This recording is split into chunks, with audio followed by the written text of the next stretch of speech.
nupa masaknina ya nupa obi dum kaubai wani masaknina masak yot ariba mali ba na wa ina sum yot ariba yot kolhin ka batare dudi sauni nang ojiti nang yot ho kolhin ka khala bana to nang nuksibo kolhin ka kana oidori no ibiman mera pai bisi kana no hai bisia nupa kaya ni ai le sari ga ai tu ibiman ga ai pa mi nuksi da dale Opisar nga objective pa mo ito ay yare nang to kapano matang to dati nang nato kinupat na sikang kang na masida na mai na bukta na ko chen na litin na kalo na wari sa oh matang ni nung sibo gine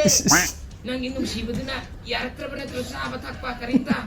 nung sibo na purak pa kayam di po may ibe ma ay kangi mo ai di ai ni ai to mo je chai mi ma no sakan ni nang sakan ni ai sini na chai mi ma ni mu ye na ba no puri le ma gumba era